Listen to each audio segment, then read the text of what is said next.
Today, we're going to be talking very specifically about how to run a CSA promotion. And I'm going to share, in the context of the story that Steve just alluded to, how I did it this year, how I've been doing it for the past 5 or 6 years repeatedly like this. This is actually a CSA renewal campaign. So this is targeting people that have already bought from us, and we're trying to get them to sign up again. I do a very similar system with new people into my sales world, but I'm hoping that I can show some of the principles that are at play and how do you get people to become excited and want to buy now and make that decision now, as opposed to waiting until May or whenever you start your CSA. That's sort of the big dilemma. So we're going to talk about engagement. We're going to talk about how do you convert that into sales. The problem, the whole reason that this whole concept came about for me was started with a problem. Many years ago, we've been running a CSA for 16 years. And in the early years, we had a hard time getting people to sign up and to renew their shares. They would wait until, I don't know, like 3 weeks before the season started. Our season in our CSA runs from June through October, and then we have several months off. And so I would spend those months of November, December, January, February freaking out. I don't know if anyone can raise their hand here, because I wasn't sure if people were going to come back. I would offer, hey, early bird, please sign up. And a few of them would, maybe like 10, 20% of them would, but they wouldn't do it when I wanted them to. They would wait until the last minute. And that just created a lot of anxiety in me. So I wanted to create some kind of mechanism, sales mechanism, that would get more of them to decide earlier. And that was what the problem was for me that I set out to solve. I didn't know anything about marketing back in those days. I was really just put in charge of it by my husband, the production farmer guy, and I was doing the best I could. And that's when I got really intentional about, let's study the principles of marketing. Let me go and see what they do in other industries to pitch things like this. And that began my journey, frankly, into the marketing space. So now I teach marketing of all kinds to farmers. But this really is a classic. This is the example, the context here that started it all for me in terms of learning how to do marketing well. So I just want to first off give you the overview of the promotion that we're going to be talking about today. I targeted 388 customers. The cart open, the offer was open from the 20th of October through the 27th, so only 7 days. And then there was a period before that of about 2 to 3 weeks that I call the pre-launch runway, and I will talk to you about what that is because it's a key part of the strategy. And in those 7 days, we grossed $281,909. That's 318 orders, 82% retention, and the AOV was around $900 per order. So most people were getting the main vegetable share and at least 1 or 2 other items. What's interesting, though, is that 95% of those sales came in on the first day. And that seems to be what makes everyone's jaw drop. My cost per lead, so in terms of the budget and the amount of money that I spent on this particular campaign, it came to about $3.27 per person. That's per lead, not per actual person that bought. And then you can kind of see down on the bottom right-hand corner what my costs are, what the price of our different shares are that we were selling in that offer. Okay, so that's kind of the overview. We'd use Local9 as our e-commerce platform, and that screenshot is a picture of the sales that came in for that time period. All right. So here are some of the key drivers of this style of promotion, because I want to kind of walk you through what makes this work. That's sort of my goal of today's presentation. And there's 2 main things I want to draw your attention to. First of all, we need to have an irresistible offer. We need to create an offer that is so compelling that it gives a person a reason to decide to renew or buy the share now, as opposed to putting that decision off until later. And this has been the secret for me of trying to get, or being successful at getting people to actually sign up when I want them to. So there needs to be a very clear call to action. There can be no confusion on their part of when I have to order, how it works, how does payment work, all of that. So there's a lot of clarity involved, and that's my job in the marketing space, is to make sure that I'm clear with the messaging. And I have a 7-day order window, so it's a very short period of time. I even specify the time of day when it starts, and that's part of my messaging too. It opens at 7 a.m. There's a difference between saying the cart opens on October 20th and saying the cart opens on October 20th at 7 a.m. Can you feel it? Like, people are wondering, like, if I were you, I'd be like, why did she say 7 a.m.? Is there a reason I need to be there at 7 a.m.? Is like everyone going to rush the store? As it turns out, yes. And that's why I have to say that. So it just gives it a different feel. So building the offer, figuring that out, we'll talk about how you figure out a great offer in just a second, but also creating a spirit of fun.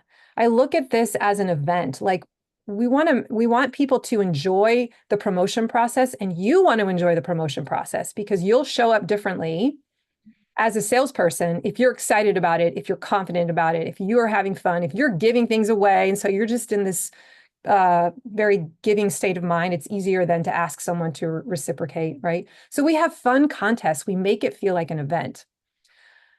So I'll walk you through how we do that in just a minute. I want to point out, though, that the message is repeated in 2 marketing channels in our case. So part of this process is not only figuring out the offer and how am I going to make it feel like an event? What are the contests and the prizes and the bonus and all that? But it's also thinking through, where am I going to tell people about this message? We have email. That's one of our primary ways that we sell. And so I have I think I had 7 emails in my promotion sequence that went out over the course of that period of time. And then there's a private Facebook group that is just for my CSA that's pretty darn active. And that's where we're repeating the same message that's going out in the emails. So they're getting hit twice. Many of them aren't necessarily opening both channels twice, but it increases the odds that they're hearing the message. So I just want to quickly show you the timeline, because some of you are wondering, how does this even work? So I wanted to try and create a slide that showed that. First of all, there's kind of 3 categories. There's the prep phase, where I'm getting everything ready on the back end. And that's where I'm deciding, what is my offer? Let me write all my email copy in advance. Let me actually design all of the posts that are going to go in the group, the Facebook group, in advance. Let me figure out the order in which the messages are going to go out. When are my actual promotion dates going to be, right? All those decisions are kind of happening in the month of December. Then the actual pre-launch runway begins, which is this 7 to 10 day period before I actually open the cart, where I am beginning to create excitement. I'm beginning to talk about it. I'm beginning to tease the offer and educate people. And so you can kind of see what types of things are happening during that period. And then the actual cart opens. That's when the offer is available for sale. They can actually go and purchase it only for 7 days. And so that's October 20th through the 27th. And I'm doing stuff in the Facebook group. I'm sending more emails. I have contests, giveaways. I'm posting the results of our promotion, and I'm just making people celebrate. Okay, so this is sort of in terms of my workload, how things are working. Now, you might sit there and think, that is a lot of stuff. And the first year that I built this, it was a little bit of work. But ever since then, I've just repeated the same thing every single year. No joke. In many cases, it's the same exact copy. And I'm just switching out pictures, and I'm continuing to get the same results. So yes, you build the system, but just like any other system in your business, then you just run it and tweak it, and it just gets better and better. So the first thing I want to just talk you through is that irresistible offer piece. You want to give them a reason to buy now. And so when I say build an offer, this is not just saying, oh, our CSA shares are for sale, here's the link. Like, that's just what you do every week when you say, go to my store and pre-order stuff or pick up at the market or whatever, right? Like, there's nothing compelling about that. So why should I do it now? And this is usually where you'll see additional things added to the offer, either in the form of a discount. I'm not a huge fan of that, but giving them a free gift or some kind of a free perk, or a PDF download, or some kind of collection of video resources, or that you've already made before, and you just bundle them and make them aware of it, right? Like, there's so many different ways you can build an offer. In our case, we often give a free gift, which is usually priced cost-wise on our end between $3 and $5. And I just build that cost into the price of the share. So if I have to raise the price of the share that next year, that's what I do. So we offered a free chicken sausage as our bonus if they ordered before the 27th of October. And if they ordered a cheese share, because I was trying to sell more cheese shares, we offered them a free smoked butter with the purchase of that. And the smoked butter was very popular the year before. And I knew that would drive people, especially because I told them the only way you're going to get the smoked butter is if you get the cheese share, because I'm not even like giving it as a gift in the free share this year. Like you could only get it if, it'll be given to you in the first week. So all these people are like, I want this, I want the butter. And, that's why they end up spending $200 on a cheese share for the butter. It's kind of funny. Yeah. So like figuring out what is that free bonus going to be for the person, you would be surprised how that really motivates people. So I just want to challenge you to think about what could that look like as you're building an irresistible offer. Because again, the goal is to get them to make that conversion now, to decide now instead of waiting until later. Creating urgency as part of that offer is also really important. And there were many places that we did this during our promotion. First of all, just setting a deadline and holding to it is, I think, super important. I used to do 14-day early bird launches. Now those are exhausting to me. It's hard for me to keep that energy up for that long and keep like rah-rah excited, especially because most of the sales come in the first 2 days. And so then you're like, do, what do I do now? So I just say make it 7 days. And that doesn't mean that if you don't hit your goal after 7 days, that's okay. Like it just means that that offer is closed and then you can just create a new offer. I believe though that this should be the best offer if you're doing early bird, the early bird offer should be the best offer you make of the year. No one else should be able to get as good an offer as this. And if you break that rule, they'll learn and then they'll wait and they won't end up buying when you want them to. Another way you can create urgency is by limiting something in your offer. So something that will sell out. My example here is the egg share. We only have 100 egg shares. That's it. That's all we can do. And there's way more people that want it. I think it's priced at $5 a dozen. So, it's not one of our most profitable products. And yet the reason I keep it around in my product suite is because it helps me sell these shares early. Because I tell everyone, if you want an egg share, you have to buy in the first 10 minutes because that's how fast they sell out.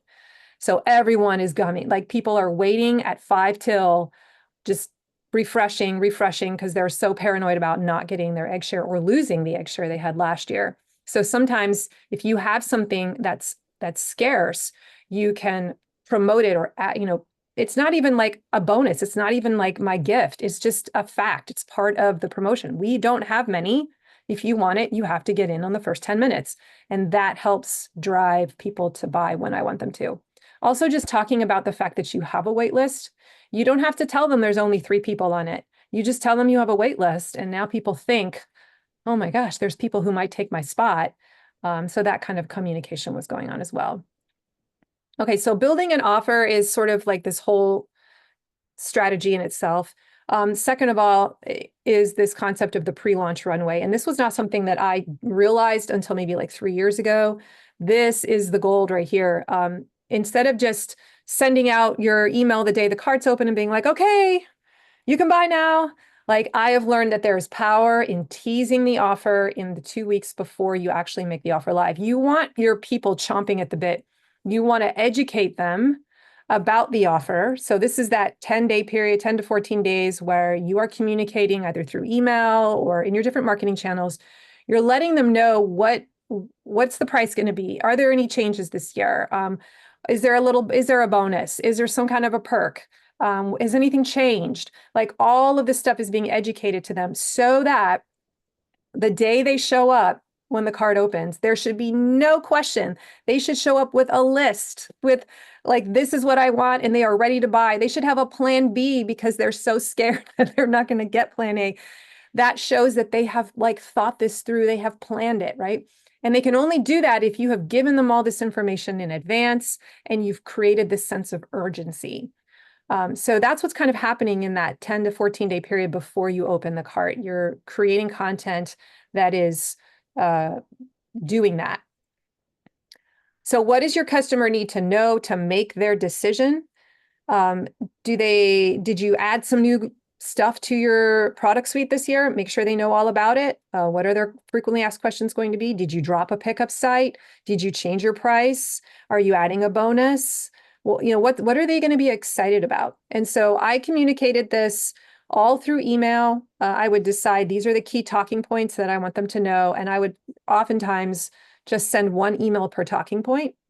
And yeah, they would get flooded with emails for about 10 days. And I would just tell them this is how it's going to be.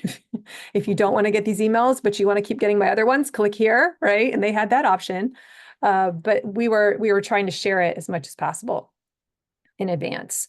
And then I was trying to create a spirit of fun. So building hype. And this was all done with what I call daily or weekly challenges. I had prizes. So here's an example on the right of one of our I called it the daily challenge during CSA giveaway week. Every day in the private Facebook group, there would be a question post like this, and they had to respond. And I would choose one person at random. I would pull their name out of a hat and they would get a prize. So I told people we're doing this contest for the next 5 days.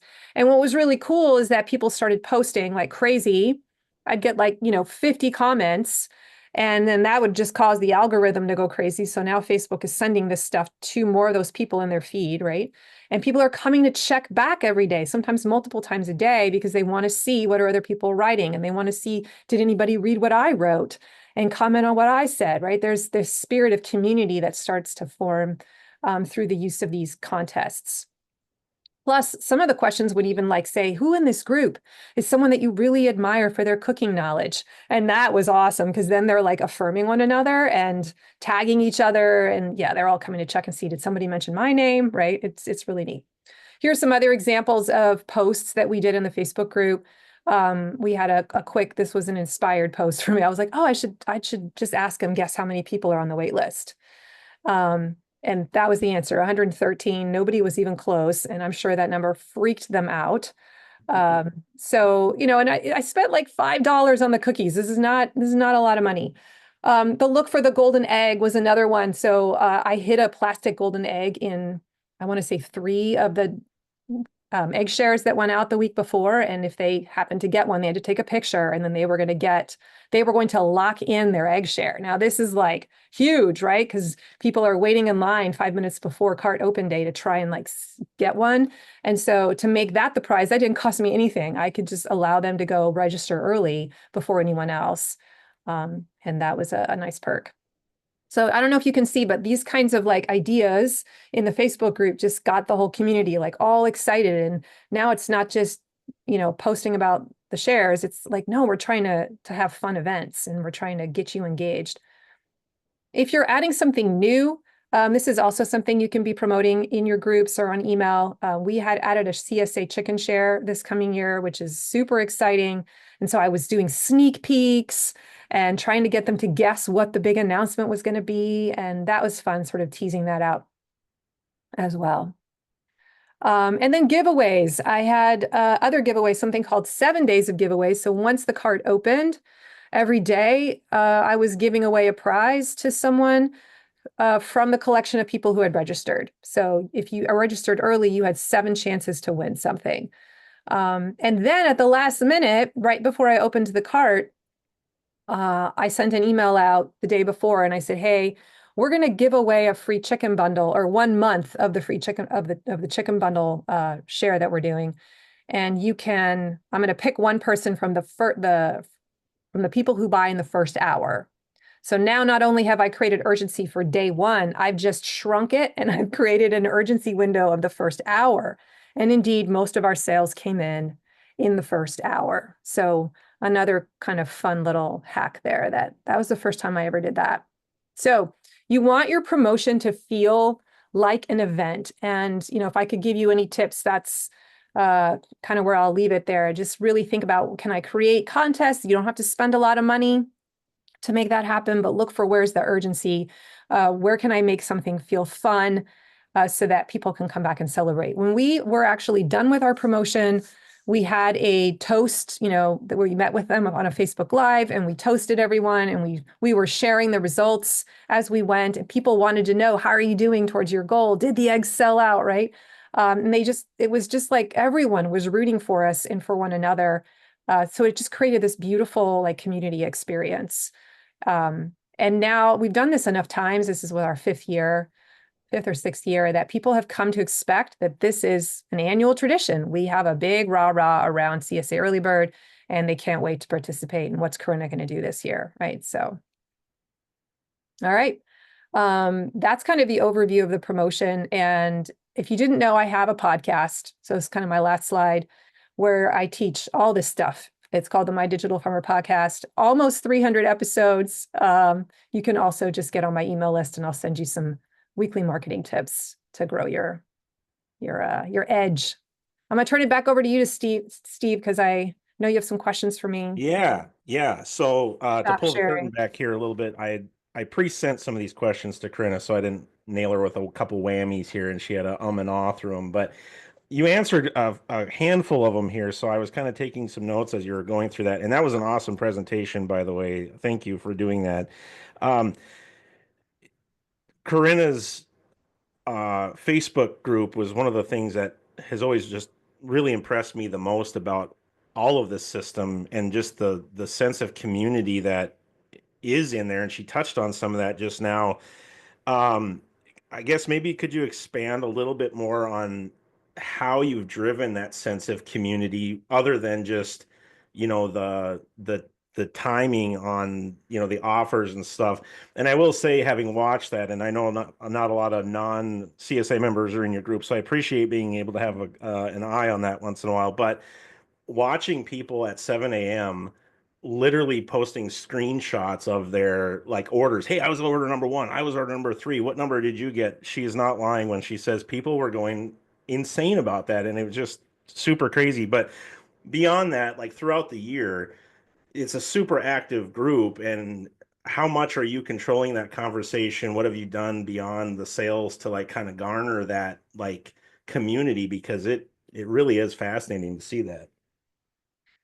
Yeah, I get this question a lot. People are like, how do you, keep your Facebook group from being a ghost town? Because when I try to post, nobody says anything. And so I have lots of different things I could say here.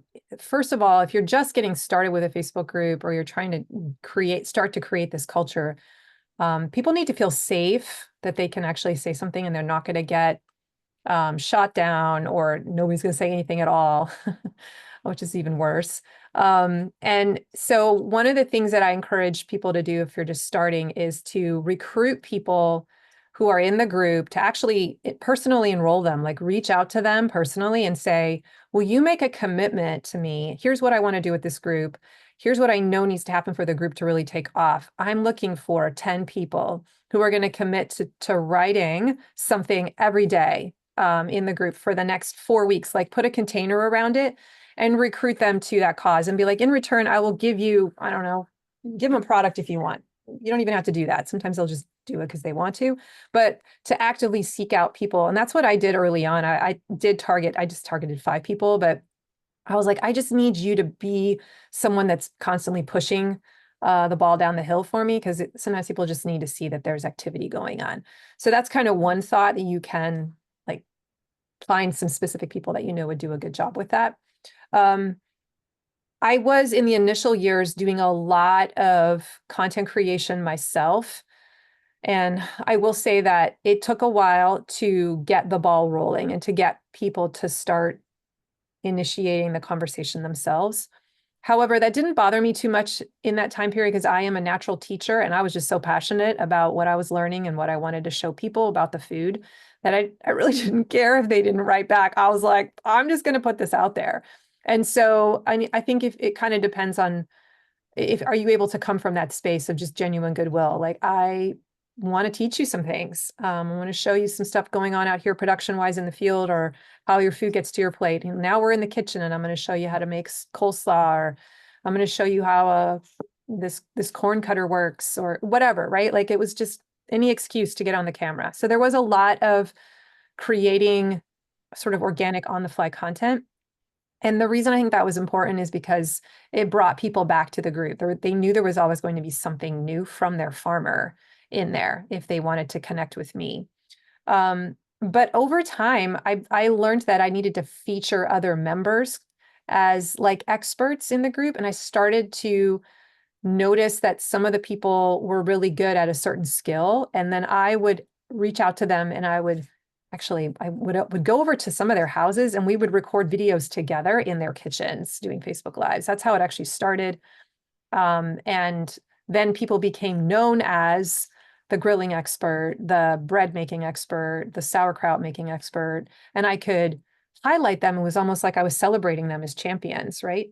And I think that what gets rewarded gets repeated, I often say. So either I was going and highlighting them in a video, or I would give out awards. Like I would say, hey, this week I'm giving a prize to blah, blah, blah for their awesome post about this. Really appreciate how you're giving back to the group and how you're an expert in XYZ. And so I would just lift them up on a stage, point them out and notice them. And again, the prize would be like a box of cookies. It was no big deal, but they just felt noticed and appreciated. And I just saw that people began to want to participate more, and share their expertise more. It was a slow build, but that was one of the ways I was trying to create that culture. So giving people titles, giving them props, noticing their expertise. A couple more things real quick. We did some like service project type things too that felt really good to help the community. I remember one of our staff members, he was from Florida originally, and he was a seasonal worker, and he lost his house, or his roof of his house, in a hurricane. And so we decided to raise a bunch of money so he could replace his roof when he went back down south. And that turned into this beautiful like community experience, where we all pitched in and we had this fundraiser going and we kind of highlighted Hyro and we talked about him. So I think looking for opportunities to lasso in the power of the community and invite people to do something together makes them take on that identity of, I'm a CSA member at Shared Legacy Farms, right? We're more than just getting a vegetable box every week. Like, I'm a part of a bigger identity. And that's also what I'm paying for when I join. And then just all the challenges. I mean, Steve, you're in my group, you see them. We have challenges and contests all year long, not just during the promotional launch, but we have like an herb challenge. We had a cast iron skillet challenge. Veggies for breakfast challenge, I think, is one of them we're going to do this year. Greens challenge. Turn up the beet challenge is coming this year. Just trying to challenge. And what value for those customers that are, as a CSA, you've got such a spectrum of buyers in there. You got the first timers to the seasoned veterans. And I know you've mentioned on your podcast and other material that, it takes you a good couple of years to be a good CSA customer. I mean, the first year you're probably going to go, what the heck am I going to do with all this stuff? And what value that brings, not only, sometimes when you're pushing information out, that's valuable, but when you're hearing it from your peers that are also in this with you to see, here's how I'm approaching the herb challenge, because, and man, how valuable is that? It's just great what you've created there. I've seen some questions pop through here, so I'm going to skip down our list here a little bit, but I want to reference your podcast again in episode 283, and you mentioned this in your presentation about what happens if, like, you give them that little short window when it comes to that offer and you're not getting the results. You had suggested that 7 to 10 days being optimal. Maybe we need to start at 14 and work our way back and tighten it up a little bit. But maybe for some of our people that are wrapping our minds around such a short window, what happens, or what would you do to not really drag it on and be, keep bonking them over the head with the same stuff, and it just, they get fatigued from hearing it? What would you suggest at day 12 and you're like, oh crap, we're only 50% sold or 25% sold and we need to keep extending this? Have you ran into that yourself before, back in those early days? How did you overcome that? What would you recommend now in terms of this system? Yeah, good question. So if you have decided that your promotion period is 7 days and you get to the end of the 7 days and you've sold 50% of them, Awesome job. You just sold like, that's an amazing number, right? And so congratulate yourself, take that for what it is. So for me, I sold 82%. I still had more to sell. But I didn't freak out. I wasn't like, oh no, do I just extend this? No, the promotion was over. The promotion was over. That offer went away. I'm not going to give away a bonus sausage again. Now I took a pause and it's still available. It was still available to buy the next day. It's not like it disappeared from the store. It's just that the price went up and there was no more bonus offer. And so I continued to point to it in my normal marketing channels. And when I write my weekly email to my list, I would reference it. It wasn't the main thing, but it was always an offer. But then I began to think about if I were in, another farmer's shoes, and if my time window, like, oh, if I have, kind of depends on how much time you have left before you start the CSA. So if you only have 30 days left, well, now there's a little bit of urgency to create another offer. Like, I need to come up with another way to pitch this offer to my community. And so you'll have to bundle it differently, or maybe you decide to create more of like a 4-week trial membership and chunk it out that way. And that means you're gonna have to sell more trials, but it involves like getting a little more creative. But it could also just mean I'm gonna still sell the CSA share, but I'm switching out the offer so it's a slightly different bonus. And then I would still wait a little bit, but then I would try to pitch it again. You can also reach out to, I would be looking at other marketing channels. Like if I feel like the email method isn't really working and I only have 30 days left, then I would be looking at other things like, is there an influencer that I follow that's related, has an affinity with my brand or with my, the type of thing that I sell? And I would reach out to them personally and I would say, I need you to help me get 10 more sales or whatever. Help me figure out how to do that. If you can, this is your incentive. So that would be an example of like exploring other ways that I could try to get to that sales goal. I might look at, do I need to look at a social media ad and trying to promote through there?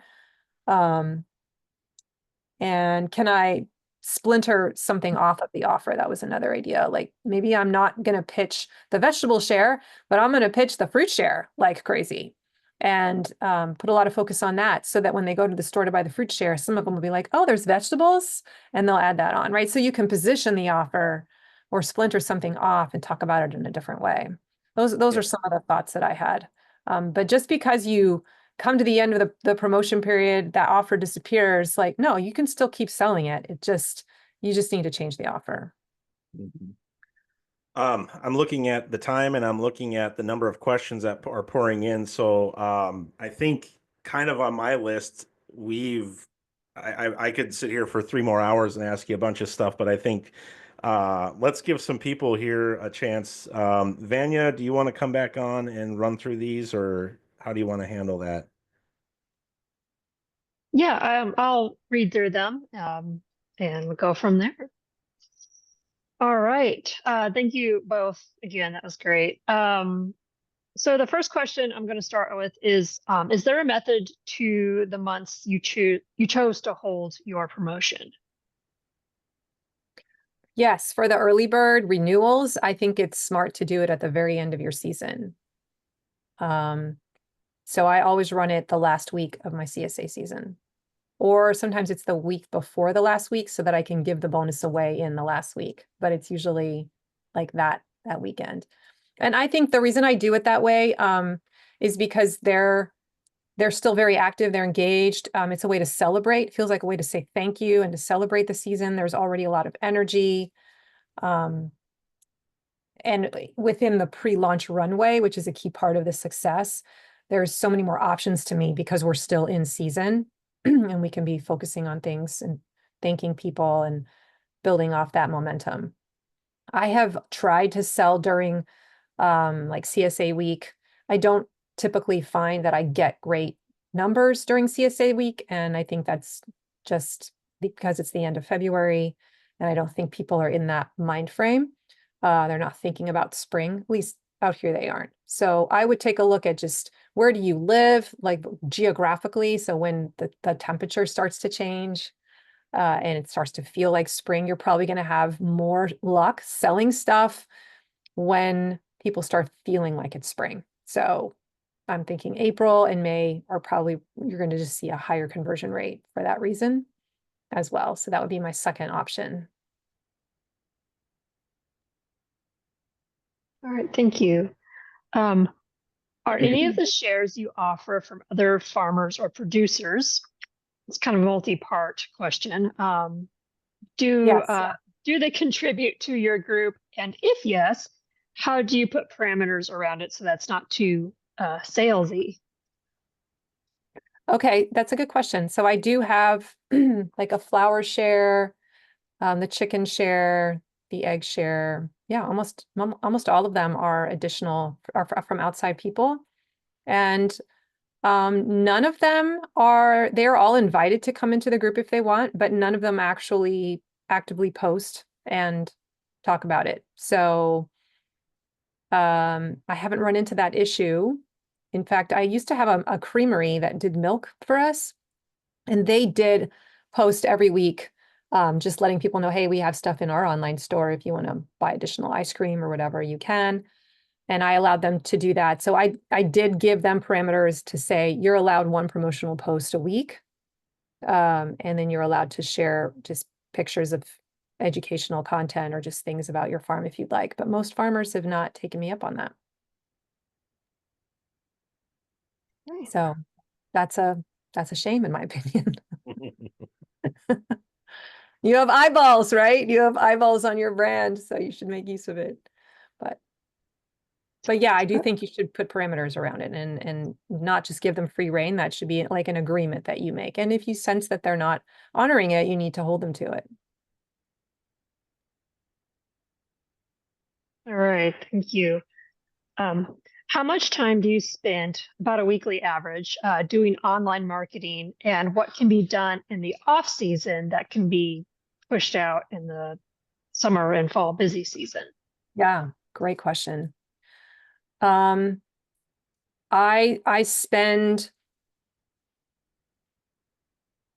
about 3 hours on the weekend writing my big weekly email and newsletter. That's the thing that I spend the most time on. And then I would say I'm doing social media sporadically throughout the week. That might be an extra hour and a half. I do like batch post for my social media. So I'll spend a couple hours on that every month. With the advent of ChatGPT, there is no excuse for like saying I don't have time.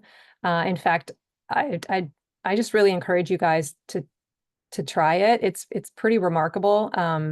It's also a little bit, I understand it's like I feel the tension as well, but you can go into ChatGPT and feed it a bunch of your past posts and just say, here's the kinds of stuff that I want to be posting on social media, categories, and then even share examples of your work, and then say, please prepare a 30-day content plan for me, 30 posts following this format, and it will give it to you, and then it will ask you if you want it in an Excel form, and then you can just copy and paste. So a job that used to take me many, many hours can now be done with just some edits in about 15 minutes. So it's pretty remarkable when you start to learn how to use AI.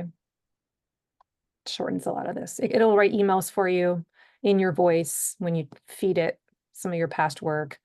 It does a lot of things.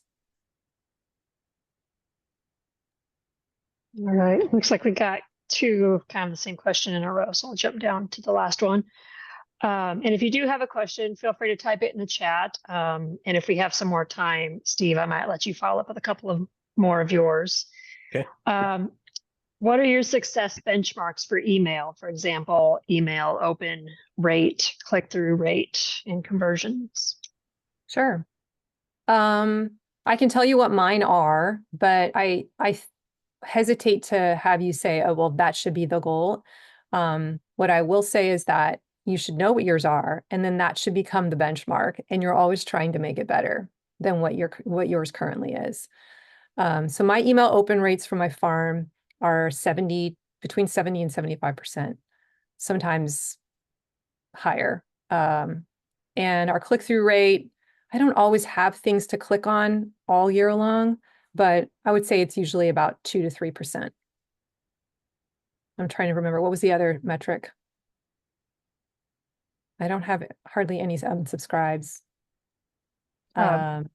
Click conversion, but I'm not sure what that's referring to. Conversion rate would be like how many of those emails are leading to sales, and I don't actually know the answer to that specifically. Haven't gone and computed it. But I will say that the goal of your emails is we want to train people to just open the emails, to believe that when they're going to open them, there's going to be something fun or exciting behind that, or valuable. And so that becomes the trick, is not just writing an email to write an email, but like write an email when it's interesting, and when you have a fun story to tell, or if you have some wisdom to share, or something happened to you this week and you're going to pull out the wisdom nugget and be the wise farmer. And then challenge them, where do you need to hear this lesson today? Like inspiring stories. So when people see your name come through the inbox, they're like, oh, she usually has something cool inside. I'm going to open it. And then when you get them to open the email, the goal should be to get them to click on something, because you're training the click. Even if it's not, you don't have something to pitch yet, maybe send them to a video, send them to go look at this thing. Teaching them to go click on things in your emails can even be like a habit that you can encourage them to practice, so that when you do have something to sell, they're so used to clicking. It's easier to click on it. All right. Our next person says that almost nobody in my area has even heard of CSAs before. What advice do you have for educating people on what a CSA is and how it can benefit them? Yeah, I don't know if people are going to like this answer, but I actually encourage you not to call it a CSA. And I might get emails for saying that out loud, but especially in an organization that's promoting CSA. But I pay attention to how sophisticated is the audience. So in the marketing world, there's this idea of market sophistication, and like you have to encounter the person where they are at. And so if a person doesn't have this language, they don't know what that word means, it's not helpful to talk about it as a CSA. So we need to find another way to describe what essentially it is in those early, like up at the top of the sales funnel. So where people are first hearing about us, we need to be talking about it a little bit differently. And I define it as CSA, redefine it as CSA until a little bit further along. So eventually tell them, hey, you're in a CSA, that's what we are. But that isn't what we lead with up here, if that makes sense. So, that's why you often hear things like it's a subscription box, because that's something that people can wrap their heads around, or many people have sort of heard of HelloFresh, like, oh, it's like HelloFresh, but local. Like, how would you describe it in a nutshell to someone? And so that's kind of the challenge, I think, of finding language for that. I think that's a really good point, because as you and I have had some conversations here leading up to this webinar, a lot of acquaintances of mine that I've met online through Twitter and Instagram and everything are farmers out east in Ohio, Pennsylvania, New York, where there is a lot more instances of CSA. It's been around a lot longer than out here in, like, say, Iowa. And our customers, maybe around, some of the more metro, like Des Moines areas where there's been more farms, but in some of more our rural areas where we run into that and have run into that a lot. And we don't use CSA very much in our language at all, because it's just so tiring. I mean, it's just a lot of work to have to educate them on what that actually means. So I don't think there's any shame in avoiding that at all, especially knowing what market type you're in. Calling it a farm box membership or a farm membership, I think using words membership can help, because now a person feels like I'm a part of a community. And then, the way we work, we have an onboarding process. Once they're in the club, they get onboarded through email. And then also in the Facebook group, we have a schedule of content in the early weeks to re-educate. And we go through the same stuff every year. And one of those emails is where we define you just joined a CSA. Did you know that? You know what that means? And we talk about what it is. So it becomes a content piece. It can also be something that's in the rotation on your social media. Maybe you make a video where you describe what it is, you put it on YouTube, and then you forever link to that YouTube video every 2 weeks in your social media rotation, so that it shows up on a regular basis. Or you create a static post that tries to describe what it is. Quick little plug for do you still have a lot of that content on your My Digital Farmer? I mean, or like some people today that are looking for some of those templates, is some of that still available on your My Digital Farmer Yeah. website? Yeah. If you go to my website, there's a whole bunch of free resources that you can get there where I literally give you the templates. There's also, I also have something called Farm Marketing School that you can subscribe to monthly, and it helps you build out the projects in your marketing funnel. And it's a workshop plus the template plus coaching, like it's the whole thing. So you can slowly build it out piece by piece. All right, thank you. I haven't seen any more questions coming in. We have about 10 minutes. So Steve, I'm going to hand it back to you. You've seen what kind of questions we have Good. coming in, so that might inspire you a little bit and see Sure. if any No, more come. I've got loads of them, and I guess We could talk for hours. yeah, no kidding. I Oh, guess because I felt like I was rushing. I'm like, oh, we're not gonna get I through it was all. too, because I'm Let's like, I slow wanted to give down. you plenty of time. So Uh, I guess one of the pop ideas that popped up was on one of your first slides about your metrics and your sales and everything. And one of the very bottom things was your cost of acquisition, which brought up a lot of questions in my mind about your modeling in terms of, I mean, you obviously spend a ton of time on email and Facebook, but are you seeing much in like terms of word of mouth, organic growth like that? I mean, do you assign any percentage of your sales like every year, that 10% are going to come in on word of mouth because of this online community that you've grown, etc.? right. I wish I could sit here and be like, I know that 20% of my sales come from referrals. I don't have that actual data, and a little like shamefaced here because I'm always like, you should measure things. Um, I anecdotally know that most of my sales do come because they heard about it from someone. But the time period, what I'd really like to know is how long does it take from the time a person first hears about it to finally deciding to buy? And I I sense that window is pretty long for a CSA product just because it's a pretty hefty financial investment. And it makes sense, right? Like it's a lot harder for a person to say, yes, I'm going to marry you. I will give you $785 instead of, oh, I'll just buy this $6 bunch of asparagus, like that's a harder sell to make that big leap. Um, but I do know that I know that most of my people do come through referrals in some form.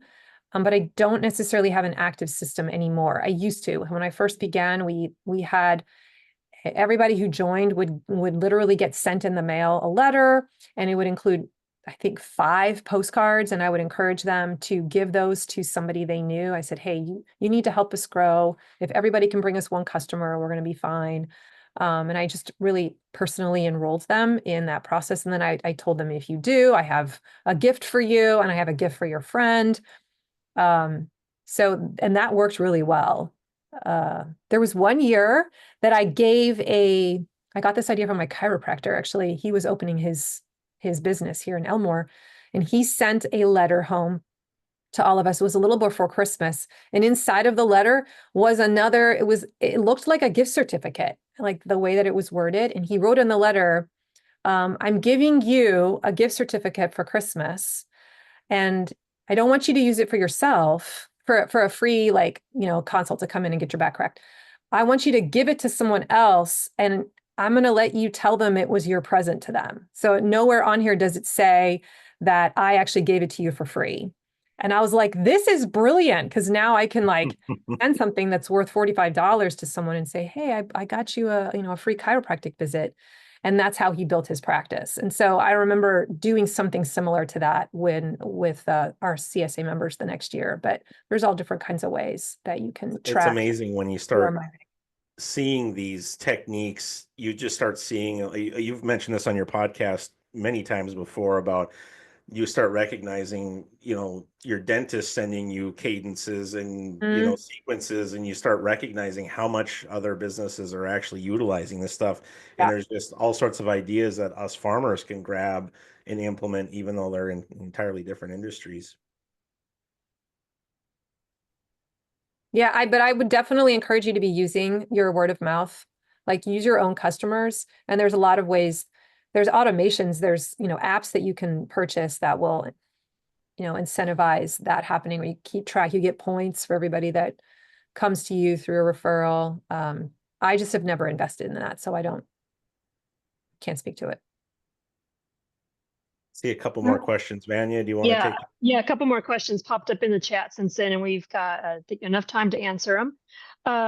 Corinna, since you've been farming for a long time before starting this strategy, they just want to know how much your customer base has grown since this implementation of your marketing strategy.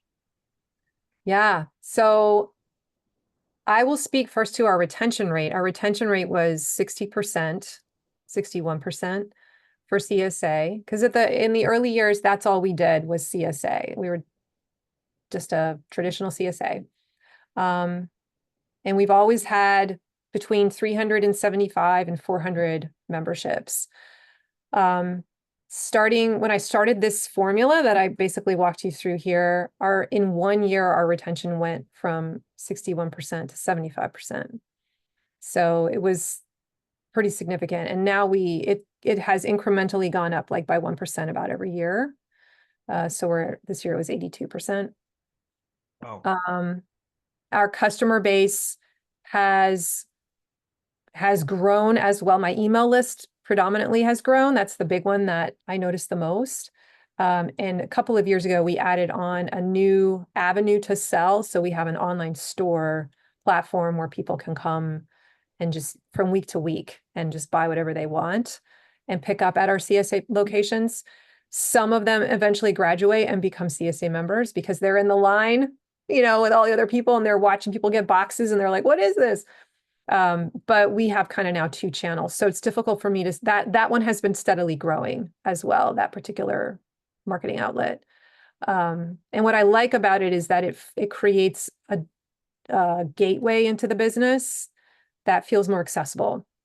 And that was one of the mistakes I think we made early on in our season, in our years as a CSA farmers. We only had the CSA membership and that was it. And it was expensive. And so how do you get someone to try your product if all you have is one way to buy at the $600 level? Like that's just hard. So now we have a way for people to dabble in our produce, to try it out, to become a part of the community slowly. And honestly, like bring us as much revenue as they would as a CSA member in some cases, because the frequency of purchase is so much more high. They're coming back multiple times a season to spend, $50, $60 a pop. All right. I think we have a few more minutes. So someone's asking for your thoughts on the fact that they have concerns about making offers at this point in the season because returning members who signed up early didn't receive that opportunity. So I don't know if you have any thoughts to share on that. I'm not sure I understand the question. So they didn't get maybe they can clarify in the chat. Like they didn't get the opportunity. You just didn't have.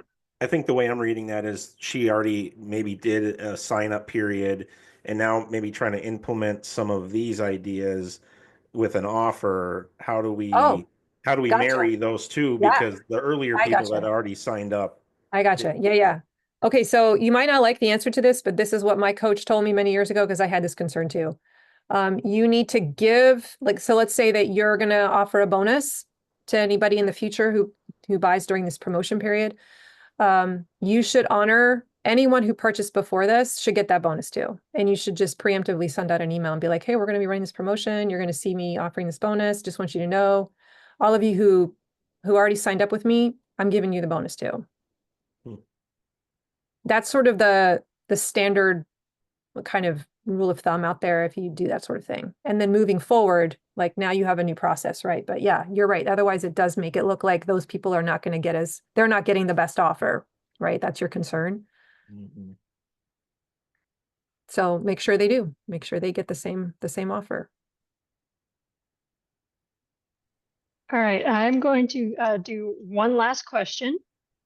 They're curious about how you built your initial customer base. I know you touched on that a little bit, but just getting those initial customers. Yeah. I can talk about that for sure. I think though that I would do it differently now that we're in this landscape. So I don't know. Part of me doesn't want to necessarily tell you how I would do it because I don't know if I want you to do it that way. We did a lot of reaching out to friends and family and asking them, who do you think would be interested? So we leveraged our current network and we did lots of talks at libraries, Rotary clubs.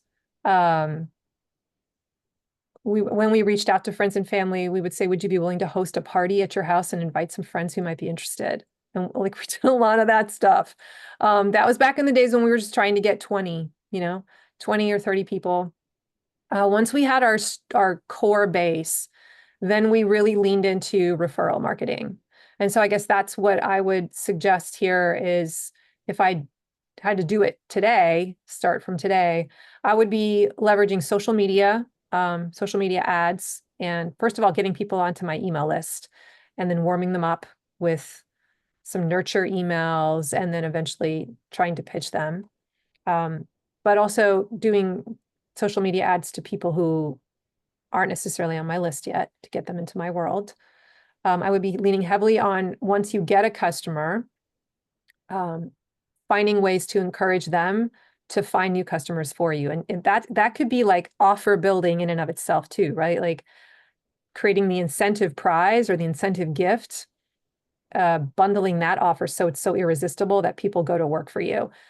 I would also be looking at collaborations. So how are either with influencers, finding people that are already have a big audience of your type of customer and where they would get a share in return for them promoting you, and you would stipulate what that is in an agreement. And then track it to see how profitable it is, if it actually, is a good investment. But collaborations too, in terms of like, can I partner with some other farms and maybe they can sell their products through my store and now we can co-market together, or we can be kind of known as like a group of farms that works together. And now you have access to their customer base as well, making sure that you don't compete, obviously. But those are some of the big ways that I would be looking at trying to promote myself if I were doing it today. All right. Well, thank you both, Corinna and Steve. It was really great to hear you both talk today. And thank you, everyone else, for tuning in today. And really appreciate everyone being here. And hope to see some of you again next week. So thank you again. Awesome. Thanks, Thanks, guys. everybody. Thanks, Corinna. Happy to be here.